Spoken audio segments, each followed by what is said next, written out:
바랍니다. 오늘도 하나님의 말씀을 대할 수 있는 이 새벽을 허락하신 하나님께 감사를 드리면서 우리 모두 은혜 받는 시간이 되기를 바랍니다. 오늘 새벽도 요한복음 강해설교로 10장 22절에서 42절 말씀까지 공부하겠습니다. 예루살렘의 수전절이 이르니 때는 겨울이라. 예수께서 성전한 솔로몬 행각에서 다니시니 유대인들이 애워싸고 가로되 당신이 언제까지나 우리 마음을 우욕케 하려 하나이까? 그리스도여든 밝히 말하시오 하니 예수께서 대답하시되 내가 너희에게 말하였으되 믿지 아니하는도다. 내가 내 아버지의 아들로 아버지의 이름으로 행하는 일들이 나를 증거하는 것이오늘 너희가 내 양이 아니므로 믿지 아니하는도다. 내 양은 내 음성을 들으며 나는 너희를 알며 너희는 나를 따르느니라. 내가 너희에게 영생을 주노니 영원히 멸망치 아니할 터요 또 너희를 내 손에서 빼앗을 자가 없느니라. 너희를 주신 내 아버지는 만유보다 크시매 아무도 아버지 손에서 빼앗을 수 없느니라. 나와 아버지는 하나이니라 하신데 유대인들이 다시 돌을 들어 치러 하거늘 예수께서 대답하시되 내가 아버지께로 말미암아 여러 가지 선한 일을 너희에게 보였거늘 그 중에 어떤 일로 나를 돌로 치려 하느냐? 유대인들이 대답하되 선한 일을 인하여 우리가 너를 돌로 치려는 것이 아니라 참남함을 인함이니 네가 사람이 되어 자칭 하나님이라 함이로라. 예수께서 가라사대 너희 율법에 기록한 바 내가 너희를 신이라 하였노라 하지 아니하였느냐? 성경은 폐하지 못하나니 하나님의 말씀을 받은 사람들을 신이라 하셨거든 하물며 아버지께서 거룩하게 하사 세상에 보내신 자가 나는 하나님의 아들이라 하는 것으로 너희가 어찌 참남하다 하느냐? 만일 내가 내 아버지의 일을 행치 아니하거든 나를 믿지 말려니와 내가 행하거든 나를 믿지 아니할지라도 그 일은 믿으라. 그러면 너희가 아버지께서 내 안에 계시고 내가 아버지 안에 있음을 깨달아 알리라 하신대 너희가 다시 예수를 잡고자 하였으나 그 손에서 벗어나 나가시니라. 다시 요단강 저편 요한이 처음으로 세례 주신 곳에 가사 거기 거하시니 많은 사람이 왔다가 말하되 요한은 아무 표적도 행치 아니하였으나 요한이 이 사람을 가리켜 말한 것을 다 참이라 하더라. 그리하여 거기서 많은 사람이 예수를 믿으니라. 아멘. 이제 요한복음 10장 마지막 부분까지 공부를 합니다. 요한복음은 21장으로 되어 있기 때문에 절반이 되겠죠. 예수님께서 이 땅에 오셔서는 많은 표적을 행하셨어요. 여기까지 오면서 요한복음에 기록된 것만 해도 6가지 큰 표적들을 행하셨어요. 표적이라는 것은 하나님 아들이시고 전능자이신 것을 나타내신 그 표로 하나님께서 이적을 행하시도록 하신 겁니다. 그 표적과 함께 주님이 말씀을 주셨고요. 그런데 그 말씀을 받은 사람들이 주님의 말씀 그대로 받아들인 사람도 있었지만은 거기에 대해서 의심하고 의혹했다고 했어요.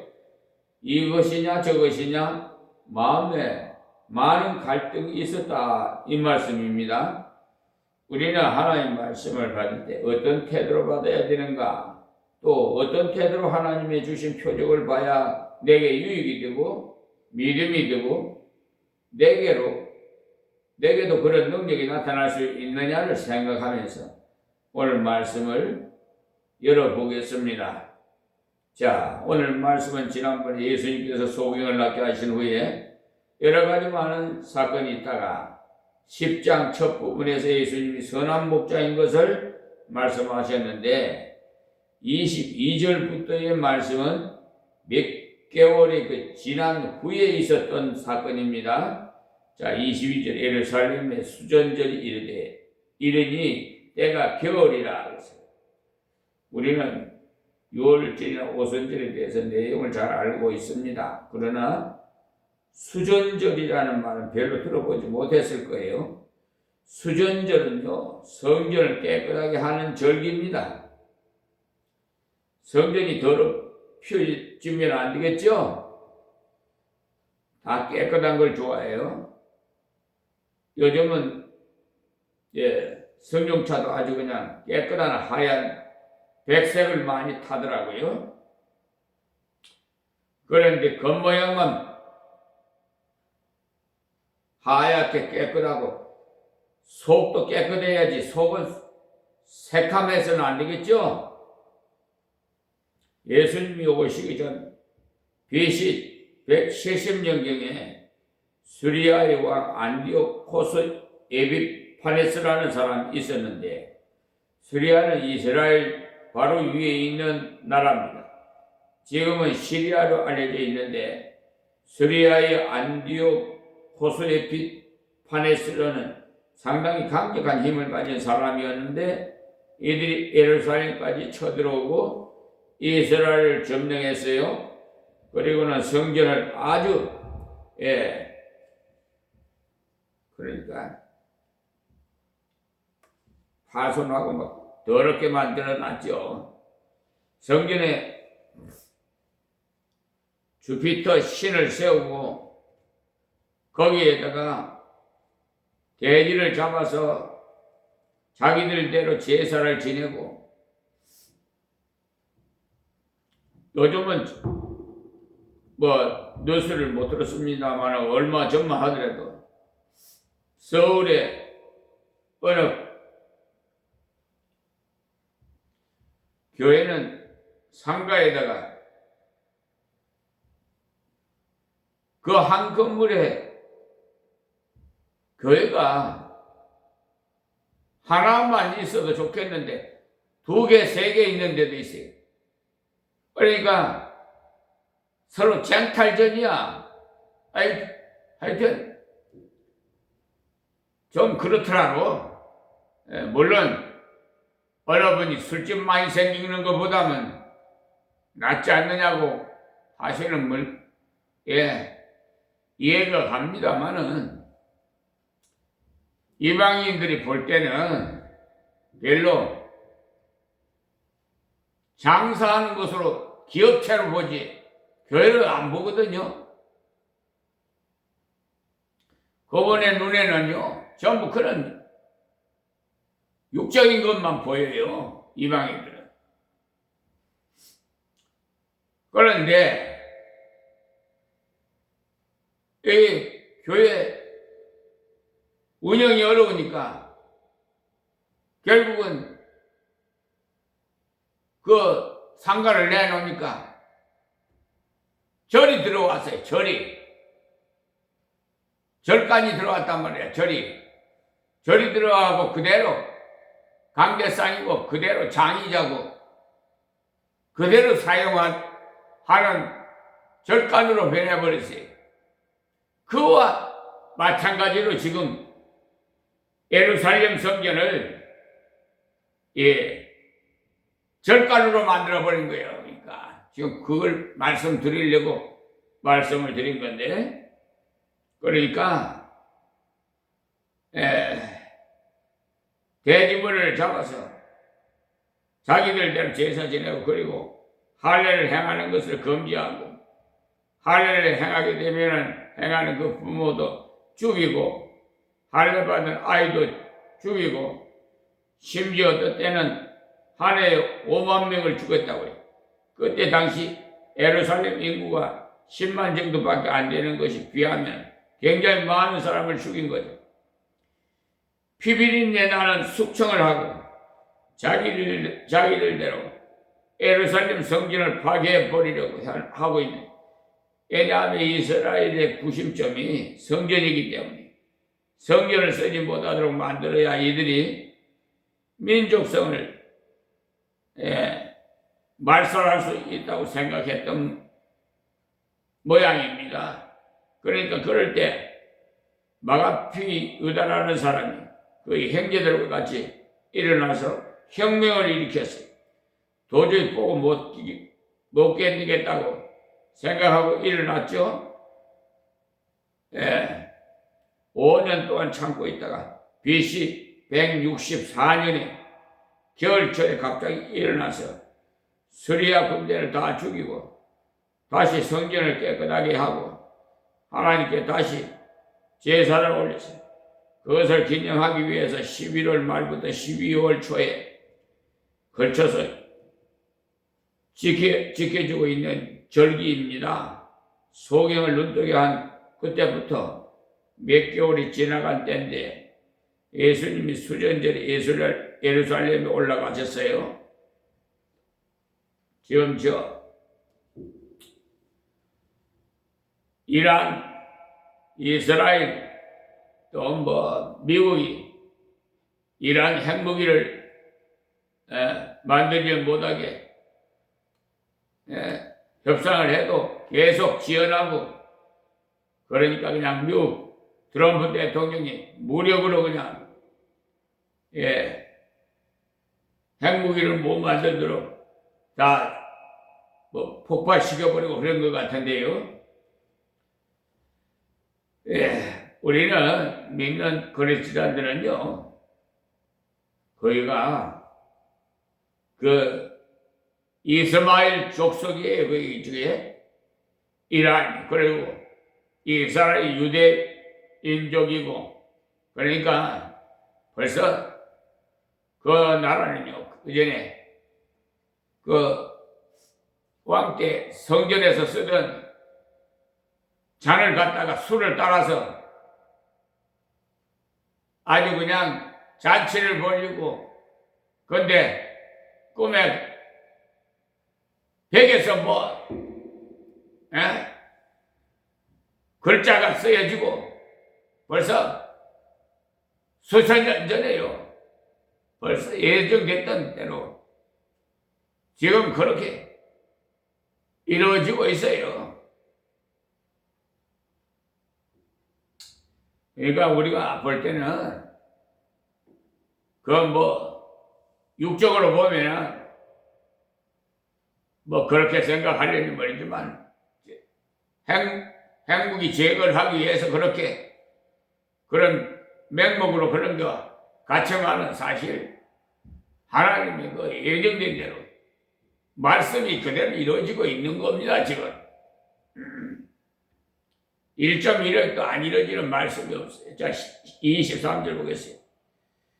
예수께서 성전한 솔로몬 행각에 다니시니, 보통 때는 예수님이 성전에 가셔도 주로 뜰에서 말씀을 가르쳤는 그때는 우기, 그러니까 비가 많이 오는 때라 장마철, 유대에는 이런 비, 늦은 비가 있는데 이런 비가 10월 11월에 그냥 걸쳐서 내리, 이런 비라고 하는 이유는 파종을 그때 하기 때문에 늦은 비는 3, 4월에 오는 비를 말하고 그래서 이 때가 이른 비가 오는 때이기 때문에 밖에서 가르치거나 전도하기가 좋지 않기 때문에 솔로몬 행각에서 다니며 가르쳐는 생각이라는 것은 행각이라는 게 행각 지붕과 기둥이 있는데 옆에 벽은 없는 그런 형태를 말해요. 그 옛날 서당에서 사극에 보시면은 이조실 했잖아. 행각에서 지나다가 들려서 앉아서 좀 쉬었다가 그러잖아요. 24절에 유대인들이 에워싸고 가는데 당신이 언제까지나 우리 마음을 의혹게 하려나이까 그리스도여든 밝히 말하시오 하니 예수님을 보고 가로막으면서 하는 말이 당신이 언제까지 이렇게 우리가 그리스도인지 아닌지 몰라서 방황을 하게 만드느냐. 당신이 이적을 행하는 것을 보니까 우리와 다른 사람 같은데 그런데 우리가 생각하는 메시아는 영 다르다 라는 그런 식으로 말한 거예요. 그래서 당신이 그리스도여든 당신을 확실히 밝혀달라고 합니다. 25절에 예수께서 대답하시되 내가 너희에게 말하였으니 믿지 아니하였도다. 내가 내 아버지 이름으로 행하는 일들 나를 증거하는 것이 오늘. 그러니까 예수님이 분명히 말씀했는데 믿지 않았어. 그뿐만 아니라 많은 이적을 행한 것도 그리스도라는 표로 행하신 것. 그래서 그런 이적을 표적이라고 해요. 그들은 표적을 보고도 말씀을 듣고도 믿지 않아요. 자기들 마음에 드는 말씀이나 표적을 행하지 않았기 때문에 여기 우리 주위에도 어느 교회는 장로님이 자기들 마음에 들지 않는다고 원하는 말씀을 안 전한다고 어쨌든 그런 얘기가 전해 오고 있는데 그래가지고 그냥 목사님 주일날 설교로 성복을 이렇게 가지고 들어오는데 가로막아서 결국은 그날 예배도 못 드리고 그 교인들이 우리 교회로 왔어요. 그때 수능 시험 때라서. 예. 자, 26절에 너희가 내 양이 아니므로 믿지 아니하는 거다. 예수님께서 분명히 이적을 행하신 것도 그냥 행하신 것도 아니고 하나님의 아들이시여 전능하신 메시아신 표로 행하신 건데 그러니 손에 집어줘도 모르는 거예요. 모르는 사람들은. 물론 포도주를 만드신 것은 주님을 만물을 만드신 분임을 나타내신 겁니다. 그리고 낭패를 당한 그들에게 낭패가 변해서 큰 감격이 되게 하고 주님은 아무리 큰 어려움도 죽게 가지고 가기만 하면 해결해 주시는 분. 어떤 분이 말씀하기로 우리가 가는 길에 걸림돌이 있는데 그 걸림돌도 잘 사용하면 디딤돌이 된다고 해요. 정말 그때도 포도주가 떨어진 건 정말 걸림돌이. 잔치집에서 큰 문제가 아닐 수가 없지요. 그때 주님을 만나버리니까 오히려 큰 기쁨을 체험하게 돼서 어떻게 해서 너희 집에는 처음보다 더 좋은 포도주를 놔두었다가 주느냐는 칭송까지도 받게 됐어요. 보통 집에는 처음에는 좋은 포도주를 내고 좀 취하고 난 뒤에는 나쁜 포도주를 주는데 참 이상하다. 그런 소리와 함께 큰 칭찬을 했어요. 그래서 주님을 주인으로 모셨기 때문에 주님의 전능도 보여주시고 지혜로운 사랑도 보여주셨는데 그것을 보면서 예수님이 정말 하나님의 우리를 건지기 위해서 보내신 분이라는 것을 알 수 있어야 정상인데 아둔한 백성들은 백날 천날 말해도 듣지 않아요. 거기에다가 예수님 물로 걸어오신 이야기 6장이 나오는데 그것도 예수님께서 바람과 바다를 잔잔케 하시는 지으신 모든 만물을 다스리는 분이라는 것을 보여준 건데 예수님도 만물도 다스리는 분이란 말은 예수님도 전능하신 분이라는 말이 그것도 왜 그렇게 했느냐 하면 제자들이 어려움을 당하고 있을 때 그들을 건져주시려고 오셨죠. 주님은 메시아임에 틀림없는 것을 표적을 통해서 보여주시고 말씀으로도 보여주시고 근데 왜 이 사람들을 믿지 못했느냐?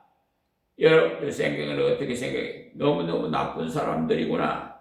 어떻게 그렇게 이적을 보고 그렇게 좋은 주님 말씀을 듣고도 그 말씀을 믿지 못하고 감동도 하지 안 했나 하는 생각을 하기가 쉽지요. 그러나 여러분들 그 자리에 있을지라도 아마 그렇게 할 가능성이 얼마든지 있어요. 저는 제가 그때 있었으면 틀림없이 나쁜 무리를 이에 섞였을 것 같아요. 이 사람들은 자기들이 생각하는 그리스도를 바라고 있었고 그들은 그리스도가 오시면 나라가 로마의 속국이 되어 있어서 세금을 받아야 되고 부역을 해야 하는 형편에 있었는데 그 어려움 속에서 건져서 자유를 주리라 생각하고 세계 1등 국가가 되어 세계를 지배하는 좋은 나라가 되게 하실 것이라는 그렇게 믿었어요. 그런데 예수님이 오셔서 그런 일에 대해서는 한마디도 하지 않고 병든 자를 낫게 하고 가난한 자를 돌아보시는 일만 하시자 이들은 실망을 했죠. 예수님이 행하신 그 정도의 능력만 있다면 힘을 합치면 굉장한 일이 일어날 수 있을 것이라고 생각합니다. 지금도 내가 선입관을 가지고 메시아는 이래야 된다. 하나님 아들 이런 분이다. 하면 자기가 원하는 신을 요구할 우상 숭배하는 자들 되게 그래요. 자기가 원하는 신을 자기가 만들어서 섬겨. 하나님을 보여주신 대로 믿고 하나님께서 말씀하신 대로 믿어야 옳은 믿음인데 우리 인간의 속성이 다 아담과 피를 받고 나서 그래요. 우리나라에도 빨리 복음이 전파된 이유 중에 하나가 일제 때 어려움을 통해서 많은 사람이 예수를 믿게 되었어요. 특히 지도층의 사람들이 예수를 믿게 된 이유가 거의 그것 때문에 왜냐하면 일본 일제 서구의 문명을 받아들여서 일찍이 강해지고 난 뒤에 쳐들어왔으니까 어찌하든지 나라가 독립을 하기 위해서는 서구의 세력을 잘 받아들이면 우리도 독립할 수 있는 능력이 생길 것이라고 생각하고 억눌린 그 마음을 가지고 교회를 찾고 선교사를 찾아갔던 것. 33인 중에 상당한 숫자가 기독교인이 길선준 목사님으로서 33인 중에 한 분이었어요. 그런데 다행한 것은 그 사람들이 독립을 위해서 선교사를 찾아가고 성경을 읽었는데 성경을 읽다가 다른 것을 찾게 되고 독립도 중요하지만 죄에서 해방되는 이 놀라운 진리를 깨닫고 내 자신이 먼저 변하는 것이 더 중요하다고 생각을 했어요. 우리의 독립사를 읽어보면 그 사람들이 사실은 기독교를 이용해서 독립운동을 하려는 마음이 많았어요. 그러나 그들은 교회로 돌아오면서 진리를 바로 깨달아 버렸어요. 그 교회로 들어와서 물론 그 중에는 그렇지 않은 사람도 있겠지만 대부분 사람은 그러했다고 하는 말입니다. 그래서 그들이 신앙을 바로 얻었기 때문에 민족의 지도자들 중에 많은 사람들이 예수 믿는 사람이 참으로 감사한 일이죠. 현재 우리 이재명 대통령도 예수를 믿는 분이니까 얼마나 감사해요. 그런데 하나님이 또 왔다고 그래서 내가 마음이 상했어요. 하나님이 아니라 하나님입니다. 이재명 대통령께서 이 방송 들으면은 수정하세요. 회개하시고. 하느님은 하늘 신을 말하는 거예요. 우상. 하나님은 유일신 한 분인 하나님을 말하는 것이고 우리 인생을 지으신 그것을 청원을 해가지고 헌법 개정할 때 좀 유념해 달라고 청원서까지도 올렸는데 모르겠습니다. 일단 애국가 그건 뭐 가사도 좀 바꿔달라고 했는데 지금도 교회 올 때는요 다른 목적을 가지고 왔다가 예수를 믿게 된 경우가 많아요. 연애를 하려 왔다가 예수 믿는 분도 있고 목적은요 잘못 두고 왔지만 와서 보니까 그것이 아니라는 것을 깨닫고 예수를 믿어버렸어요. 어떤 사람은요 외롭게 사느니 교회에 가서 친구들 사귀고 왔다가 참 친구인데 예수를 만나버렸죠. 어떤 사람은 사람이 많은 교회에 오면 장사하는 데 도움이 될까 해서 왔다가 주님을 구주로 알고 믿고 신앙생활을 하는 사람들 이런 분들이 참으로 많아요. 그런데 본문에 이 사람들 메시아라고 했는데도 자기라는 교만한 마음 때문에 예수님이 아무리 가르쳐주고 이적을 아무리 보여주고 자기들이 원하는 메시아를 기다리고 있었기 때문에 믿음이 들어갈 수가 없죠. 너희가 내 양이 아님으로 믿지 아니하는도다. 예수님의 양은 예수님 말씀을 들을 때 믿게 됩니다. 되어 있어요. 그래 양은 아주 어리석어요. 동물 중에 양만큼 어리석은 짐승 없어요. 또 동물 중에 양만큼 순한 동물도 없고 공격무기라고는 없거든요. 뿔이 있기는 있는데 돌돌 말려 있어갖고 성경에 나오는 양은 전부 면양은요 뿔이 돌돌 말려 있어요. 성경에 털 깎는 자의 양 같도다라는 말씀이 있는 이 양의 털을 깎아도 가만히 있어요. 도수장으로 끌려가는 양 같도다라고 했는데 양은요 도살장으로 끌려가도 가만히 있어요. 양은 아무런 재주가 없는 동물. 하나님을 떠나버린 인생은요 다 양 같아서 그릇 행하여 각기 제 길로 갔다고 했죠. 양이 하나 잘하는 것이 있는데 그것은 귀가 발달돼서 목자가 부를 때 그 음성을 잘 분별해 순응합니다. 예수님 말씀을 들었을 때 저분이 나를 부르시는구나 분별해서 순응할 수 있어야 돼. 수고하고 무거운 짐진 자들아 다 내게로 오라 내가 너희를 쉬게 하리라. 고통과 염려와 죄의 그 짐을 가진 사람들이 예수께 오면 예수님께서 쉬게 해주겠다는 말을 들었을 때 저분은 정말 그 짐을 지기 위해 오셨구나. 우리가 배고플 때 볼떡 5개와 물고기 2마리로 5,000명을 먹이신 것을 보니까 저분이 메시아임이 틀림이 없다고 반응해야 합니다. 또 병든 자를 낫게 하시고 소경의 눈을 뜨게 해준 것을 보고 전능하신 하나님의 아들 메시아임을 알고 반응해야 합니다. 그 음성을 듣고 예수님이 하신 일을 보고 주님 저분에게 그렇게 해준 것처럼 나에게도 그렇게 해주십시오 하는 마음으로 주께로 나온 사람은 다 주님의 양이에요. 여러분들이 성경을 읽을 때도 설교를 들을 때도 내 생각대로 받으시려고 하지 마시고 하나님이 주시는 대로 받겠다는 마음을 가졌다면 하나님의 양이 된 줄 믿으시기 바랍니다. 이들은 그렇지 않은 것을 보니까 너희가 내 양이 아니므로 믿지 아니하는도다라고 하신 것. 고린도전서 12장 3절에도 성령으로 아니고는 누구든지 예수를 주시라 할 수 없느니라고 했어. 예수님을 보고 주님 당신은 정말 나의 주인이십니다. 나의 죄를 위해서 십자가에 죽으시고 살아나시고 나를 인도하시기 위해서 이렇게도 귀한 말씀을 주시니 정말 당신은 주님이십니다 하는 마음으로 나오면 그것은 틀림없이 성령 받은 사람, 중생한 사람, 그리스도여든이라는 말씀은 그리스도는 기름 받은 자라는 뜻을 말합니다. 구약시대에 하나님이 자기 백성을 구원하시고 인도하시기 위해서 세 가지 직책을 주셨는데 기름을 부었어요. 기름을 붓는 것은 이제 성령으로 구별해서 쓰신다는 의미입니다. 그래서 왕을 세울 때도, 선지자를 세울 때도, 제사장을 세울 때도 기름을 부어요.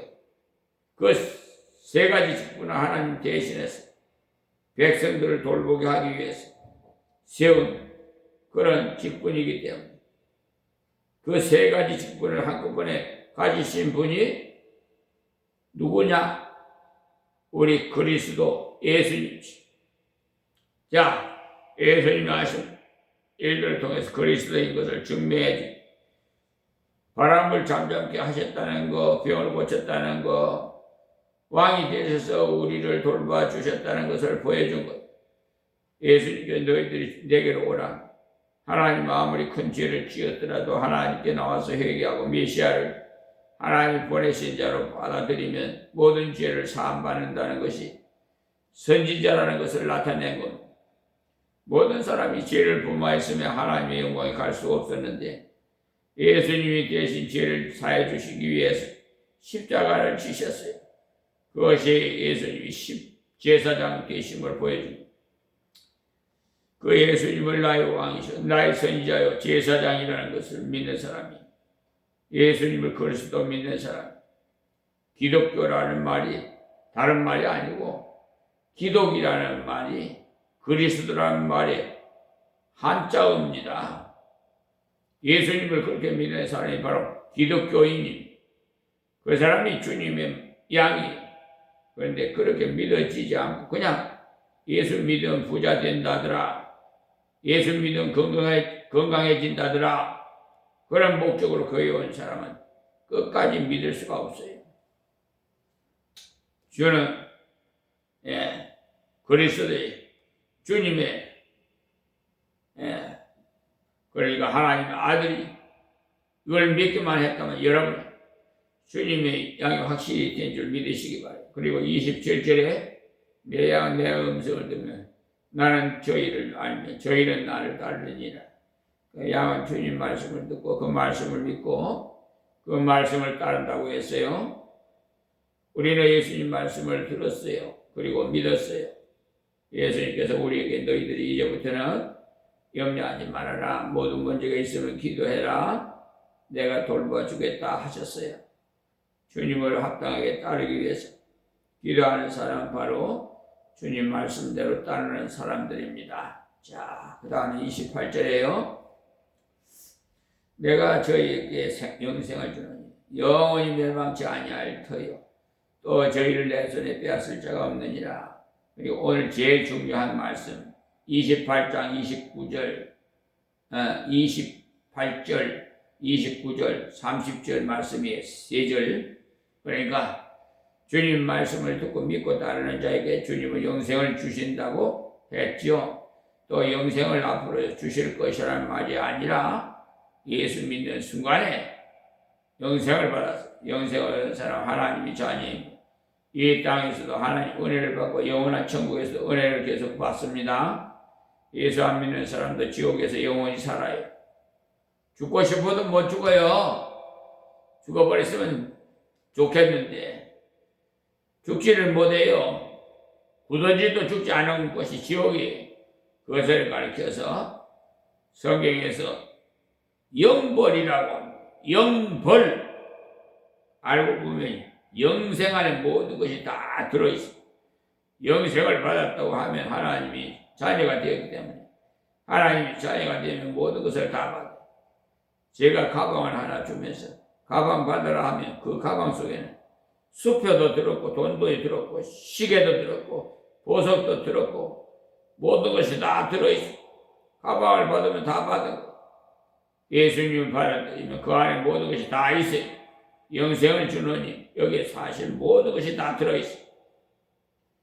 그 영생을 주시는데 영원히 멸망치 아니할 터이요. 그러니까 영원히 빼앗을 자가 없어요. 여러분이 정말 예수님을 믿었으면 절대로 망하지 않아요. 멸망치 않다고 여기 분명히 약속해. 왜 망하지 않아요? 그 이유는 바로 또 저희를 내 손에서 빼앗을 자가 없느니라고 하셨죠.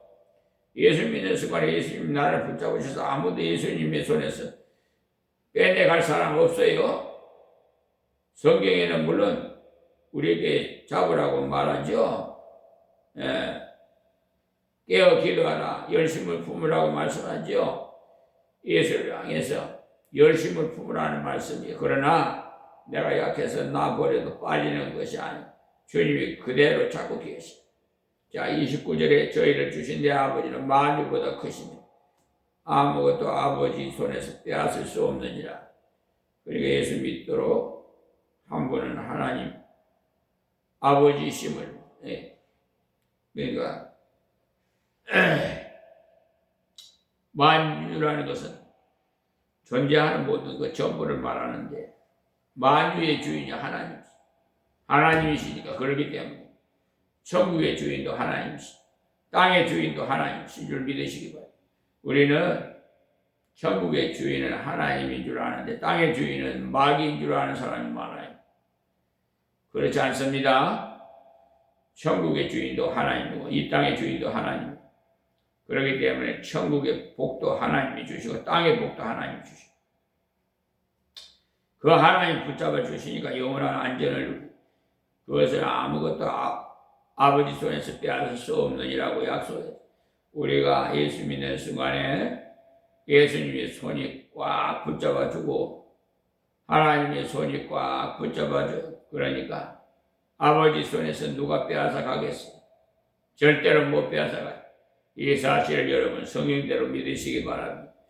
이 사실을 성경대로 믿는 사람은 사람이 감당하지 못할 일들을 해냈어요. 영국의 유명한 리빙스톤이라는 선교사가 초창기 선교를 했기 때문에 굉장히 어려운 선교를 했는데 그때는 아프리카에 짐승이 굉장히 많았을 때 처음에 가서는 사자가 검둥이 아이들을 데리고 가는 리빙스톤에게 달려들 때 리빙스톤은 사자에게 달려들었어요. 그랬더니 사자가 도망을 갔어요. 그 다음에는 등을 상했어요. 나중에는 사자에게 팔 하나를 잃어버렸어요. 그러면서도 끝까지 살아서 주님의 일을 했어요. 마지막에 나이가 많아서 옥스퍼드 대학의 박사학위를 받기 위해서 아프리카에 영국으로 왔어요. 아프리카에서 영국으로. 그때 사람들이 너무나 고생을 많이 하고 오신 그분이 너무나 존경스러웠어요. 당신은 어떻게 그렇게 용감합니까? 물었더니 어떻게 그렇게 힘든 상황에서 큰 업적을 하게 했습니까? 하고도 묻고요. 그랬더니 그분이 하는 말이 다른 아무것도 없습니다. 주님이 항상 함께 하리라는 그 약속을 믿고 갔더니 주님의 약속을 지켰습니다. 주님은 놓지 않는다고 분명히 말씀하셨는데 지금까지 나를 붙잡아 주셨습니다. 그 외에 아무런 이유가 없습니다. 이렇게 대답했어요. 인간이 도저히 감당하지 못할 일을 뛰어넘는데도 주님의 보장이 있어요. 이 말씀을 가리켜서 구원의 안정성이라고 합니다. 구원은 절대로 안전해요. 한번 구원받은 사람은 탈락하지 않는다는 것. 우리의 열심 때문이 아니고 하나님의 위대하심 때문에. 하나님 붙잡고 계시니까 절대로 실패할 리가 없어요. 그러면서 30절에서 더 놀라운 말씀하시는데 나와 아버지는 하나님이라 하신대. 그러니까 삼위일체의 교리가 바로 여기서 근거가 한 그런 교리입니다. 나와 아버지는 하나님이라. 말씀은요, 아버지가 전능한 것처럼 나도 전능하고 아버지가 전지한 것처럼 나도 전지하다는 거예요. 예수님이 인간만이 아니에요. 인간의 몸을 입고 오신 하나님이시죠. 그렇지 않고는 이 성경이 해석되지 않아요. 어떻게 해서 무리로 걸어갈 수 있겠어요? 그러나 하나님이시기 때문에 무리로 걸어가시고 어떻게 해서 죽은 자를 살리셨어요? 그러나 하나님이시기 때문에 살리셨어요. 그러나 하나님이시기 때문에 물도 포도주를 만들어 내셨으니까 마술을 한 것 아닙니다. 이 말씀을 들을 때 놀라서 조용해야 될 텐데 31절에 보면 유대인들이 다시 돌을 들어 치려 한 것을 자기가 하나님이라는 말인가 하고 돌을 치려했지. 32절에 예수께서 대답하시되 내가 아버지께로 말미암아 여러 가지 선한 일을 너에게 보였거늘 그 중에 어떤 일로 나를 돌로 치려 하느냐.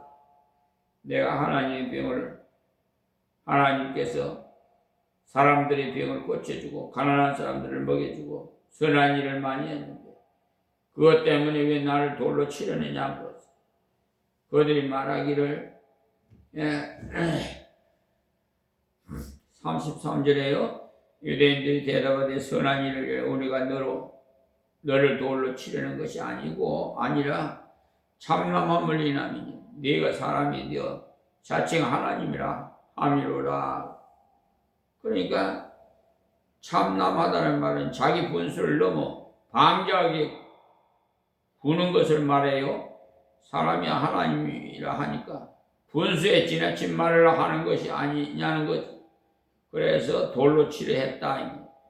그럴 때 예수님은 그것을 향해서 독사의 자식들아라고 책망이 하는 것이 아니라 조용하게 설명을 해줬어요. 지난번에 말씀을 드렸듯이 도마가 그렇게 의심했는데도 도마를 야단친 것이 아니고 설명을 차근히 했어요. 도마가 그 설명을 듣고는 주님을 향해서 나의 주시면 나의 하나님이라고 고백했지요. 주님같이 참으십니다. 요한복음 20장 28절에서 29절 말씀을 참조하십시오. 또 34절 35절에 보면 예수께서 가르사대 너희 율법에 기록한 바 내가 너희를 신이라 하였노라 하지 아니하였느냐.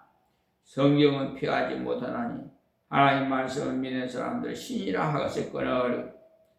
이것은 시편 82편 6절에 나오는 말씀인데요. 시편을 율법이라 했는데 구약을 통틀어서 말할 때 율법이라 표현합니다. 시편 82편에 하나님 말씀을 받아들이는 사람은 신이라고 했어요. 하나님 말씀을 받은 사람은 예수님을 받아들이는 사람, 예수님 말씀이 중심이기 때문에 말씀이 육신이 되어 우리 가운데 거하시면 은혜와 진리가 충만하더라고 했지 않습니까? 예수님을 받아들이는 사람은 물과 성령을 거듭난 사람입니다. 하나님의 신인 성령이 그 속에 계시니까 성령을 받은 사람이란 신이 같이 하는 사람이라는 말이 그렇게까지 말씀해 줬는데도 불구하고 하나님이 직접 보내신 그 아들을 왜 신이라 할 수 없느냐는 겁니다. 자, 36절에요. 하물며 아버지께서 걸어가게 하사 세상에 보내신 자가 나는 하나님의 아들이라 하는 것으로 너희가 어찌 참남하다 하느냐. 하나님 말씀 잘 받아도 하나님의 영이 같이 하시기 때문에 신이라 하나님께 직접 보내신 메시아가 내가 하나님의 아들이라 하면 뭐가 틀렸다는 거냐. 성경을 들어서 합당하게 설명해 주셨어요. 그런데도 이 사람들이 안 믿었습니다. 37절에 만일 내가 내 아버지 일을 행치 아니하거든 나를 믿지 말려니와. 그러니까 하나님 일이라는 하나님의 선하신 분이니까 선한 일을 하는 것을 말하는데 하나님을 전능하신 인간이 할 수 없는 일을 해야 하나님이시 죽은 자를 살리시고 병든 자를 약을 먹여서 일으킨 것이 아니고 그냥 말씀으로 일으켰어. 그때 나 주님을 전능하신 분이라는 말, 하나님 일에 선하신 이 능력이 한이 없어 전능하신 표로 죽은 자도 살리는 것과 같은 것인데 내가 하는 일이 그런 일이니 그러니 너희들이 봐라 이 말이죠. 아버지 일을 행치 아니하거든 믿지 말라고 또 했어요.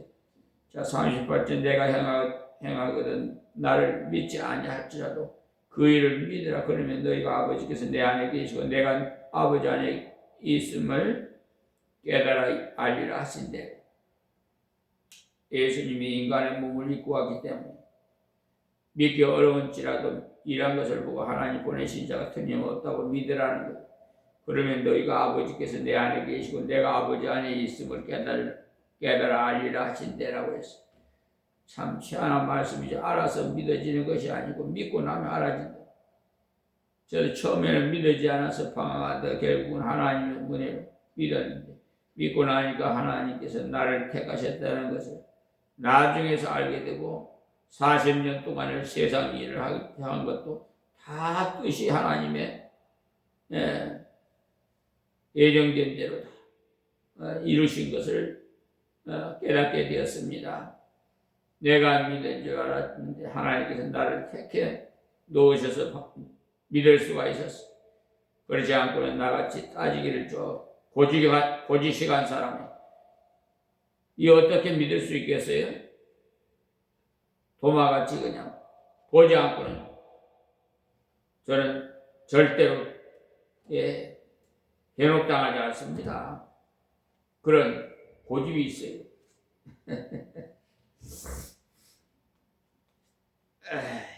선택의 기회를 알게 된 것이 믿고 난 뒤였으니까 알고 믿으려고 하면 머리가 터져요. 예수 그리스도가 하신 일들을 믿으세요. 그냥 그가 죽으시고 3일 만에 살아나셨으니까 그냥 하나님 아들임이 틀림이 없다. 그렇게 믿었을 때 성경을 읽어보면 모든 이적이 다 통하게 돼 있어. 아, 이래서 그렇구나. 39절에 저희가 다시 예수를 잡고자 하였으나 그 손에서 벗어나가시니라. 얼마나 믿지 않으려고 지독하게 애를 씁니까? 그러나 때가 되지 않았기 때문에 예수님이 나가도 잡지 못했어요. 40절에요. 다시 요단강 저편 요한이 처음으로 세례 주던 곳에 가서 거기 거하시니 왜 거기 가셨느냐 하면요. 이렇게 이적을 보여주고 이렇게 귀한 말씀을 들려주는데도 교만한 자들이 안 믿으니까 믿을 수 있는 사람들이 있는 곳으로 가신 거죠. 이곳에서 핍박하면 저곳으로 피하라고 하셨죠. 가능한 곳부터도 전도하라는 자 41절에 많은 사람이 왔다가 말하되 요한은 아무 표적도 행치 아니하였으니 요한이 이 사람을 가리켜서 말한 것은 다 참이라 하더라. 그러니까 세례 요한이 예수님을 보고 세상 죄를 지고 간 하나님 어린 양이 보라고 가르쳐 주었거든요.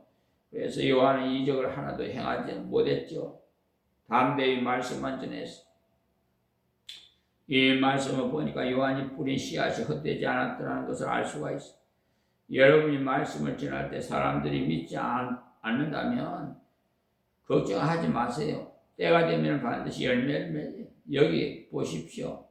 요한이 증거한 때는 이 사람들이 제대로 예수를 믿지 않은 것 같았는데 요한이 전해놓고 갔는데 예수님이 그때 와서 복음을 전하니까 믿어버렸죠. 복음을 전할 때는 금방 안 믿어도 땅을 갈아서 기경을 해놓은 것과 같은 거예요. 반드시 열매를 맺을 기회가 옵니다. 42절 마지막 절요. 그리하여 거기서 많은 사람이 예수를 믿으니라. 예루살렘 성전의 사람들이 가장 믿기 좋은 환경에 있는 사람들을 믿게 하더니 오히려 시골 구석 강가에 많은 사람들이 왔다 예수를 믿었어요. 주님들도 우리도 주님과 같이처럼 이쪽에서 안 된다고 낙심하지 말고 저쪽으로 가십시오. 이 사람이 안 믿는다고 낙심하지 말고 저 사람에게 가십시오. 그리고 우리가 뿌려놓은 씨앗이 금방 거두지 못해도 몇 년 후에는 거둘 줄 알 수가 없어요. 하나님께서는 반드시 거두게 하실 줄 믿습니다. 우리 이 말씀을 기억하고 걸어갑시다. 제가 이번 주 이 사순절 기간인데 이 기간만 사순절 경건한 신앙생활이 아니고 우리가 일평생 주님이 부르시는 그날까지 사순절 같이 신앙 건강한 그러니까 하나님이 기뻐하는 그런 신앙생활을 하시기를 바랍니다. 프링클이라는 사람이 있었는데요. 자기 아버지가 개척교회 목사님이셨는데 개척교회를 하니까 얼마나 힘이 들겠어요. 여기 교회를 세워놓고 다시 저기 가서 교회를 세우는 식으로 교회를 했으니 한 번도 안정된 교회를 못했다고 해요. 그러니까 얼마나 고생이 되겠어요. 그런데 아버지가 가장 잘 전한 말씀이 돌아온 아들이었어요.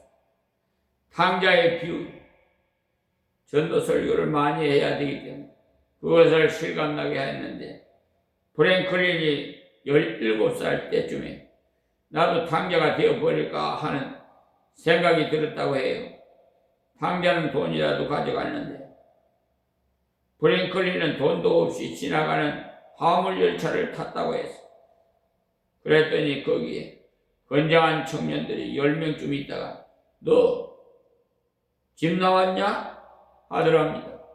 예 하니까 고생문이 활짝 열렸다고 하더랍니다. 그때는 그게 무슨 소리인지 몰랐어. 그 길로 얼마 가지 않다가 열차 안에서 사건이 터졌는데 열차 그 부차장이 죽었어요. 이 사람은 아무것도 하지 않았는데 살인사건이 연루가 돼갖고 잡혀 들어가서 이 감옥, 저 감옥으로 이송되어 죽을 지경이 하고 집으로 돌아왔어. 돌아오니까 집에서는 탕자가 돌아왔다고 야단법세. 그러면서 하는 말이 성경에 나오는 탕자가 똑같더라는 것. 또 조금 있다가 보니까 안 되겠다고 생각하고 집을 뛰쳐나가니 사람이 나갔다가 들어왔다가 하면요 방랑벽이 붙어버린다고 하는데 아버지 아무래도 안 되겠어요. 저는 어디 가서든지 자유를 해야 되겠습니다 하고 정식으로 말하고 떠나려고 하였어요. 그때 아버지가 읽던 성경책을 주면서 얘야 이것을 가지고 가서 꼭 읽어라. 너는 집을 떠나도 하나님은 너를 떠나지 않는다는 말에 이해하고 떠났어.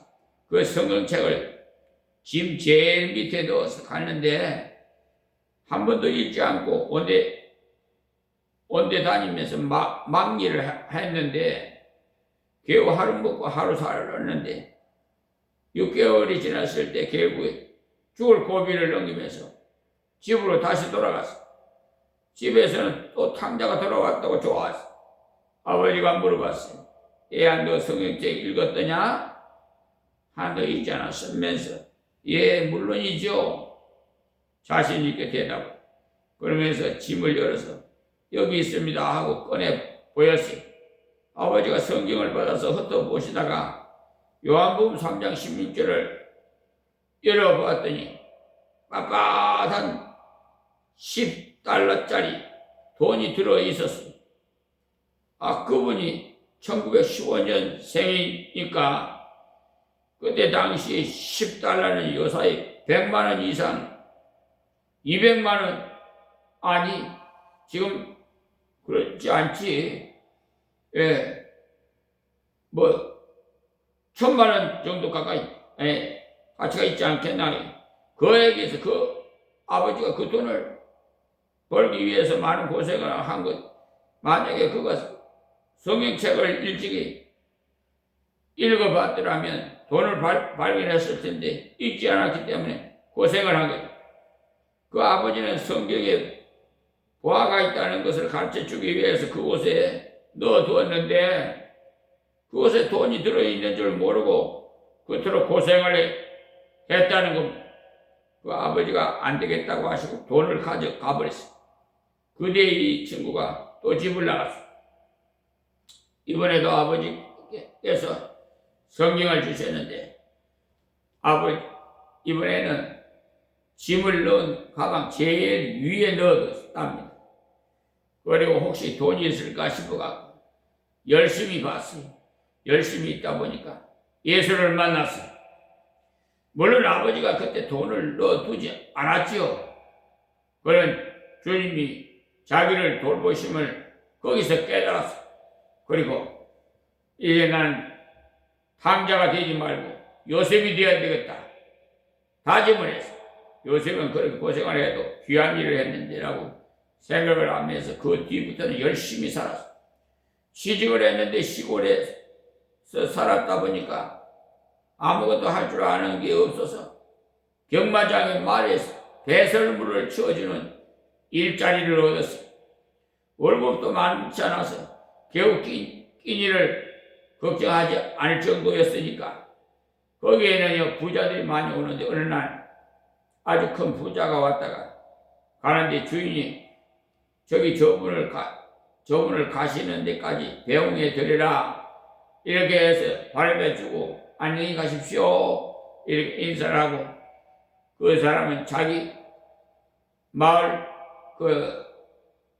타고 가고 자기는 숙소로 돌아오는 중인데 갑자기 그 사람이 말이 날뛰더라는 거예요.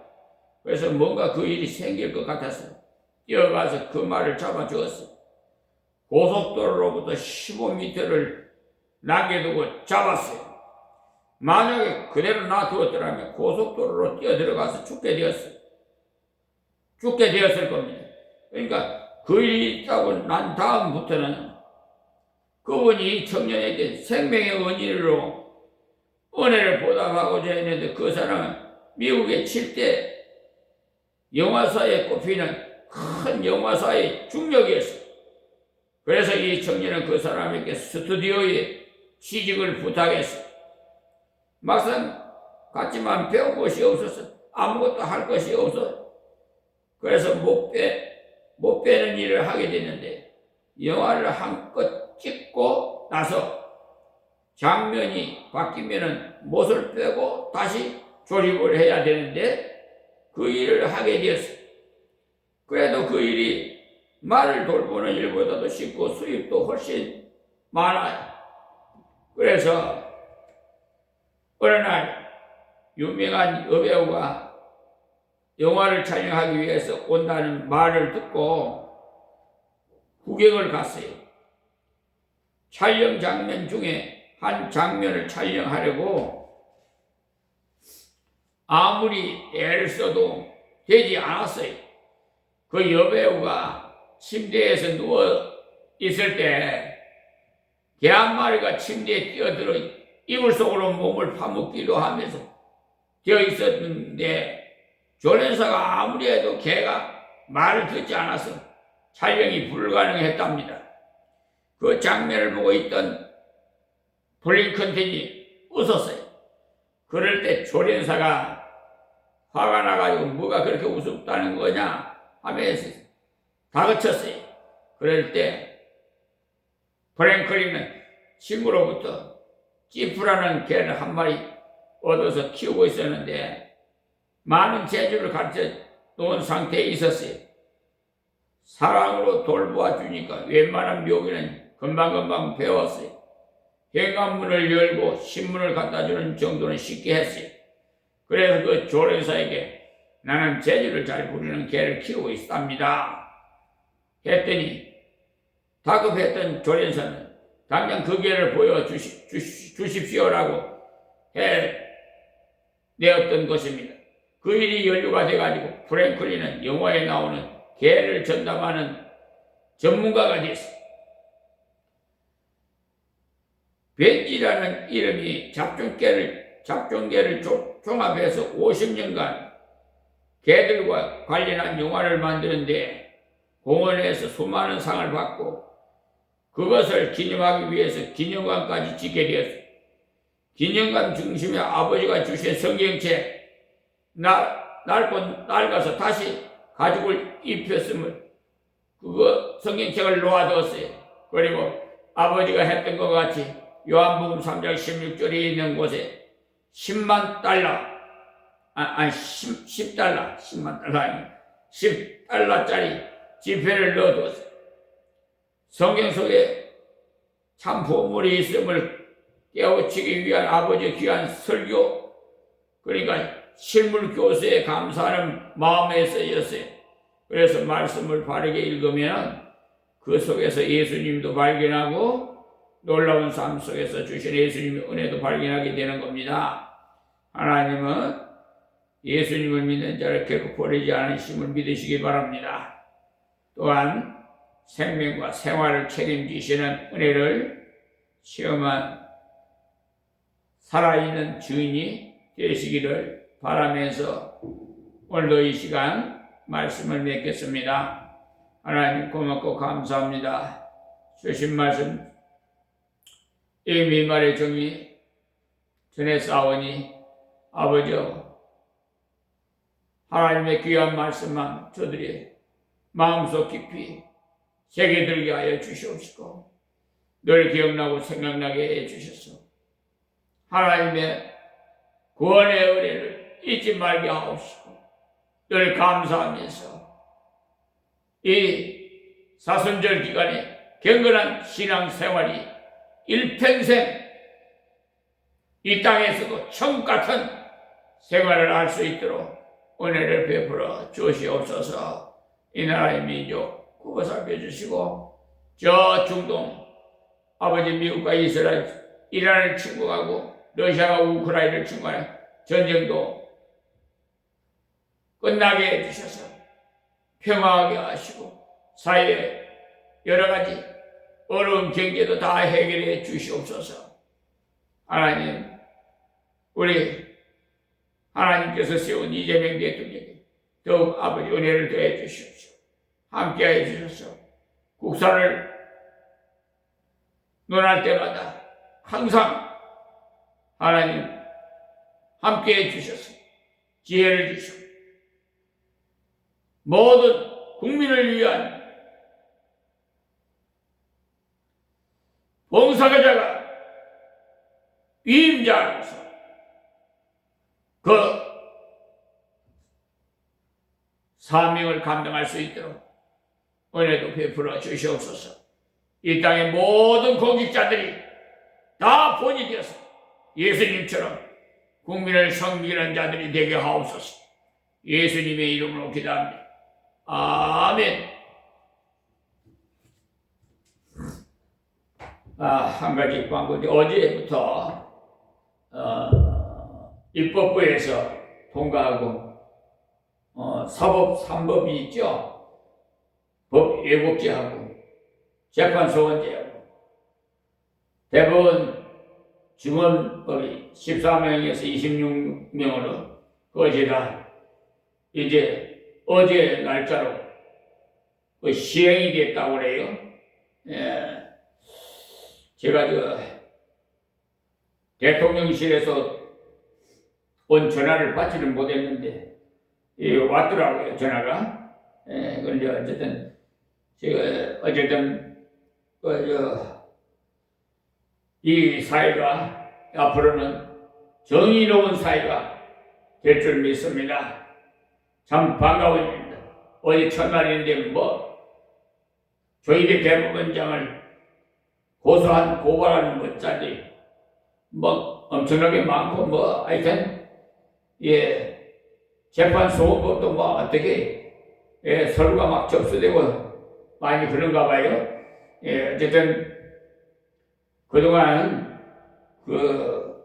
관행적으로 해왔던 불이한 사기 재판들 이제 멈추고 할 수도 없어요. 만약 했다가는 법을서 좀 각오하고 감옥에 들어갈 것을 생각하세요. 앞으로 회개하시고 양심껏 정말 공무원으로서 특정진 공무원으로서 경찰도 정신 좀 차리고 검사, 판사, 대법관 다 정신 바짝 차리세요. 경종으로 울렸어요. 이제 앞으로는 가차없이 여러분 법적 책임을 물어서 여러분들이 감옥에 가서 좀 요새같이 감옥에 들어가서도 좀 깨닫고 하나님께 쓰임받는 자로 석방되는 날이 되기를 아마 역사할 겁니다. 하나님께 찬양 드리겠는데요. 오늘은 탕자 같은 자들을 위해서 기도합시다. 우리 탕자 같은 인생들 440장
지금 내게로 오셔서 떠나가지 마시고 길이 함께 하소서. 아멘.